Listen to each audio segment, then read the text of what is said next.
Assalamualaikum warahmatullahi wabarakatuh.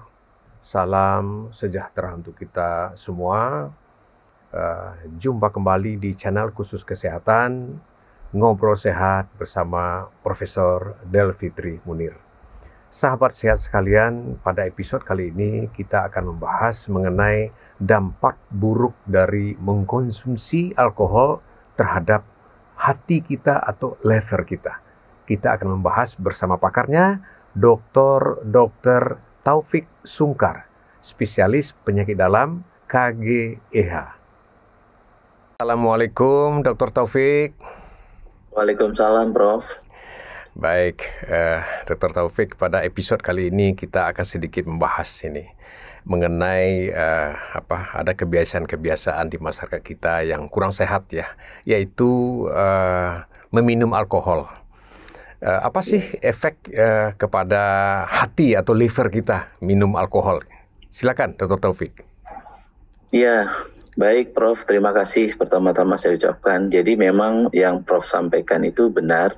Jadi kita tahu bahwa alkohol ini kan kalau di negara kita Indonesia kita sering dengar konsumsi alkohol, pecandu alkohol yang kita sebut dengan alkoholik ya. Jadi secara menyeluruh bahwa alkohol ini kan satu minuman yang dihasilkan dari produk fermentasi sebenarnya, dan di dalamnya terkandung zat-zat adiktif ya yang menyebabkan seseorang itu ketergantungan. Nah, tentu alkohol ini mempunyai dampak efek yang sangat buruk terhadap kesehatan ya, terutama nanti saya akan sedikit bicara tentang organ hati khususnya di bagian saya. Nah, memang kalau kita lihat prevalensinya di dunia bahwa konsumsi alkohol atau alkoholik ini banyak dijumpai ya di negara-negara barat ya, Amerika, Eropa yang memang kebiasaan mereka adalah konsumsi alkohol. Tapi saya pernah membaca data di Indonesia tahun 2014 itu ternyata 0,7% dari 241 juta penduduk Indonesia itu adalah orang-orang yang ketergantungan alkohol ternyata, Prof. Cukup banyak ya? Jadi cukup banyak, Prof. Jadi sekitar 1,6 juta ternyata yang memang mempunyai kebiasaan konsumsi alkohol ini. Nah, ternyata di alkohol itu zat utamanya yang kita tahu semua adalah etanol, Prof. Ternyata etanol ini adalah zat yang mudah larut di dalam air dan lemak. Sehingga kalau dikonsumsi oleh manusia, oleh kita semua, maka alkohol atau etanol ini akan langsung diserap, 80% itu langsung diserap oleh usus halus kita. Nah, 20%-nya lagi adalah di lambung, di gaster, Prof. Nah, yang cukup mencengangkan adalah ternyata 85-95% alkohol atau etanol ini di metabolisme di liver, Prof.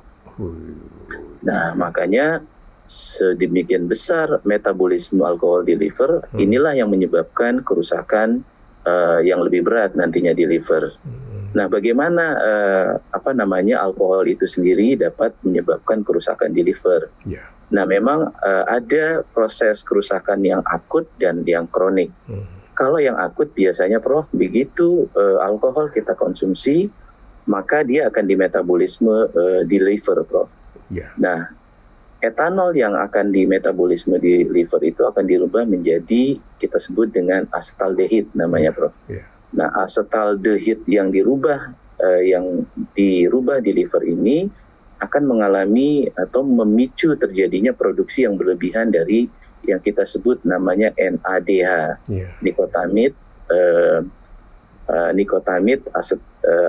adenosin di nukleotid hidrogen. Nah, kalau overproduksi daripada NADH ini berlebihan, maka akan terjadi proses gangguan oksidasi daripada asam lemak bebas di liver. Nah, kalau terjadi gangguan oksidasi daripada asam lemak, inilah yang akan menjadi terjadinya proses lipogenesis dan terjadi penumpukan lemak di liver, atau yang kita sebut dengan perlemakan liver akibat alkohol atau kita kenal dengan alcoholic fatty liver. Nah, ini adalah proses yang akut, Prof. Nah, proses akut yang berat selain terjadinya perlemakan hati akibat alkohol, juga bisa menyebabkan kegagalan hati yang akut. Dan ini akan menyebabkan angka mortalitas yang cukup tinggi, Prof. Nah, bagaimana untuk yang kronis? Yang kronis, kalau ini terjadi terus-menerus, terpapar terus-menerus di liver, maka sel-sel liver juga akan mengalami kerusakan. Nah, begitu terjadi kerusakan sel-sel liver, tentu akan terjadi pelepasan daripada mediator-mediator proinflamasi di liver, Prof. Nah, begitu mediator proinflamasi dilepaskan di dalam liver, maka ini akan mengaktifasi yang namanya hepatic stellate cell yang ada di liver, dan akan menyebabkan terjadinya proses nekroinflamasi. Nekroinflamasi yang terjadi ini akan menimbulkan terjadinya alcoholic hepatitis, atau yang kita kenal dengan hepatitis akibat alkohol. Nah, bila berlanjut lagi menjadi yang proses yang kronis, maka hepatic stellate cell ini akan menghasilkan atau meningkatkan MMP, metallic proteinase, atau yang kita sebut dengan kolagen, maka akan terjadi penumpukan kolagen atau deposit kolagen yang berlebihan di dalam hati, dan ini akan menyebabkan terjadinya fibrosis, akan menyebabkan sirosis alkoholik, bahkan menyebabkan terjadinya hepatoma. Jadi produk akhirnya adalah sirosis dan kanker hati. Ya, hepatoma, kanker hati. Lalu yang akut tadi, apa gejalanya, Dr. Taufik? Ya, Prof. Jadi yang paling khas adalah untuk yang akut, terutama adalah pasien-pasien dengan gagal hati akut, biasanya dalam waktu beberapa jam setelah mengkonsumsi alkohol dalam jumlah yang besar, maka kita bisa menjumpai gangguan kesadaran pada pasien. Jadi tiba-tiba pasien mengalami gangguan kesadaran, disertai dengan gangguan atau kerusakan liver yang berat, yang ditandai dengan gangguan fungsi liver secara akut, di mana terjadi pemanjangan faktor-faktor koagulasi yang biasanya ditandai dengan adanya tanda-tanda perdarahan, Prof. Selain dijumpai adanya gangguan kesadaran, di samping itu juga bisa dijumpai adanya kerusakan target organ. Misalnya ginjalnya yang sudah tidak berfungsi secara akut.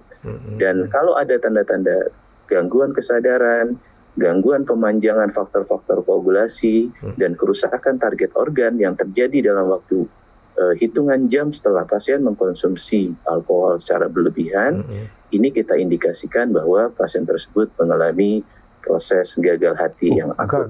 Gagal hati ya, Dr. Taufik ya? Lalu benar, apa Prof, masih bisa dibantu, diobatin ya?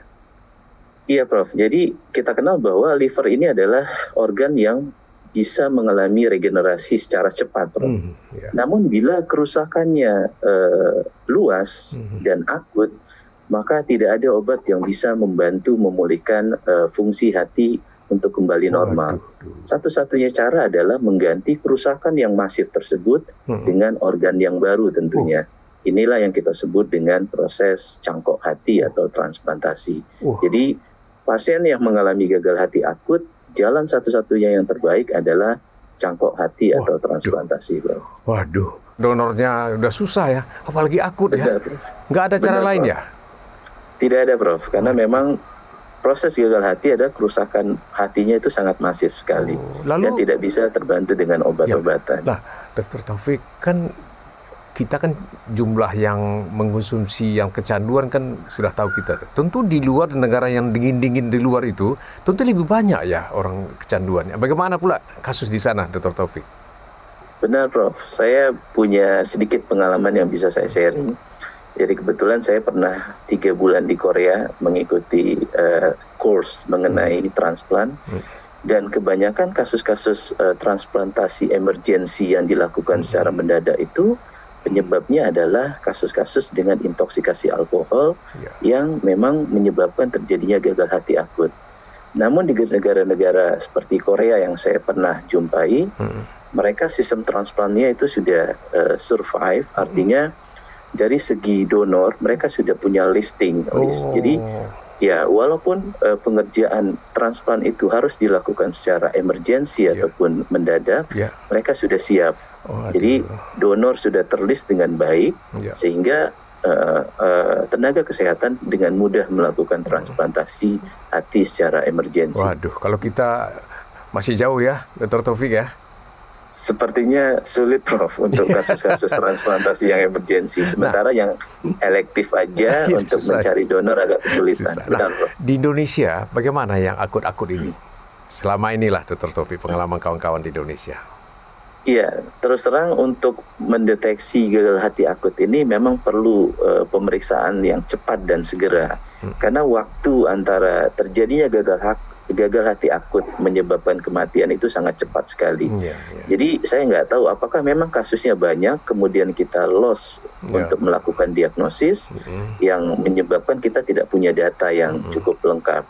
Jadi saya pikir mungkin ya di Indonesia juga ada kasus-kasus gagal hati akut yang terjadi, namun dengan fasilitas yang tidak begitu memadai untuk mendeteksi terjadinya gagal hati, sehingga case-nya akan loss. Mungkin seperti itu, Prof. Tidak terdiagnosa jadinya ya?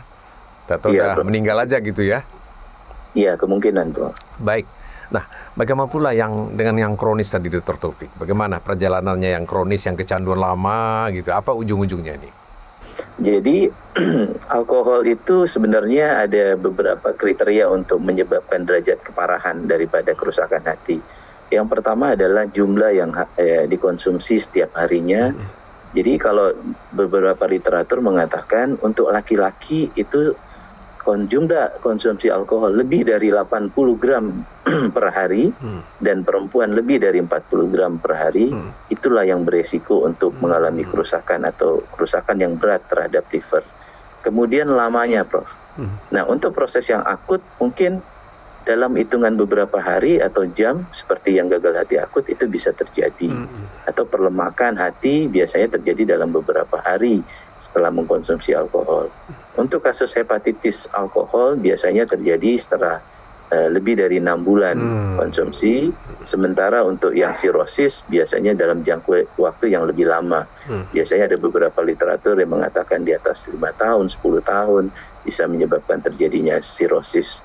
Di samping selain jumlah dan lamanya konsumsi alkohol, ternyata ada beberapa faktor lain, Prof, seperti jenis kelamin, kemudian faktor genetik dan obesitas itu juga mempengaruhi derajat keparahan kerusakan daripada sel-sel hati tersebut, Prof. Jadi kalau sudah jadi sirosis, apa yang bisa dilakukan untuk membantunya, Dr. Taufik? Iya, sebenarnya kalau sudah terjadi sirosis itu adalah suatu kerusakan liver yang sudah irreversible, Prof. Jadi tidak bisa lagi kembali livernya menjadi normal seperti semula. Tentu yang kita bisa berikan adalah obat-obatan yang sifatnya adalah simptomatik. Kalau pasien datang dengan keluhan perut membesar, kaki bengkak, maka kita hanya bisa memberikan obat-obat yang tujuannya adalah mengeluarkan cairan tersebut. Atau kalau pasien datang dengan keluhan muntah darah, hematemesis, kita hanya bisa memberikan obat-obat yang tugasnya atau fungsinya adalah menghentikan perdarahan. Tentu terapi definitifnya adalah untuk yang sirosis yang sudah irreversible, terapi definitifnya tentu ya harus mencangkok hatinya, Prof, atau transplantasi hati. Karena obat-obat yang diberikan itu sifatnya hanya bersifat pengobatan simptomatik, Prof. Seperti itu, Prof. Lalu yang sirosis ini memang sekali kena semua atau bisa perlubus dia kena, bagaimana, Dr. Taufik? Iya, jadi memang proses fibrosis ini kan, Prof, nanti kita bisa men-stagingnya fibrosis grade 1, 2, 3, 4, Prof. Yang sudah lanjut itu yang kita katakan sirosis kalau sudah fibrosisnya grade 4, Prof. Jadi grade 4 itu sudah menyebabkan kerusakan fibrosisnya hampir menyeluruh dari sel-sel hati. Namun pada yang fibrosis F1, F2 ya itu masih yang mungkin bisa bersifat reversible, Prof. Tapi kalau sudah 3, 4 itu sepertinya sudah luas dan sifatnya sudah irreversible. Jadi tidak bisa kembali seperti normal hanya dengan pengobatan obat-obat yang sifatnya adalah simptomatik, Prof. Jadi harus dengan terapi definitif adalah cangkok. Iya, jaringannya sudah mati ya, jadi nggak bisa lagi dihidupkan ya. Benar, Prof. Ya. Lalu kelanjutannya gitu ya. baik yang berlobus tadi atau yang sudah sirosis itu, kalau lanjut terus dia ujung-ujungnya apa? Iya, betul Prof. Jadi sirosis ini kalau terus berlanjut, jadi fibrosisnya terus, dia akan membentuk suatu nodul Prof. Nodul itu adalah mass atau tumor di dalam liver itu sendiri, atau yang kita kenal dengan kanker hati atau hepatocellular carcinoma. Itu adalah tahap akhir dari kelainan hati yang terjadi, yang dimulai dari misalnya ada perlemakan hati akibat alkohol, berlanjut menjadi alkoholik hepatitis, berlanjut menjadi sirosis, dan ujungnya adalah kanker hati. Waduh, kanker hati ya. Nah, kalau kanker hati ini bagaimana nih prognosisnya? Apakah masih ada jalan keluar misalnya dengan cangkok gitu, atau memang tidak ada lagi yang bisa dilakukan? Iya, untuk kanker hati sendiri, kalau di bagian kami, Prof, kita bisa melakukan klasifikasi yang kita kenal disebut dengan BCLC klasifikasi. Jadi dari BCLC itu kita bisa bagi, kalau dia kanker hati yang masih BCLC yang stadiumnya awal atau sangat awal, atau kita sebut dengan early and very early, itu bisa kuratif, Prof. Bisa disembuhkan dengan beberapa cara atau tindakan. Yang pertama adalah dengan tindakan reseksi. Reseksi itu tumornya diangkat. Tentu kalau tumornya kecil dan jumlahnya tidak lebih dari 3 nodul. Yang kedua bisa dengan tindakan transplantasi tadi. Yang ketiga bisa dengan tindakan ablasi. Ablasi itu tindakan dengan membakar tumor yang kecil sehingga tumornya akan mati.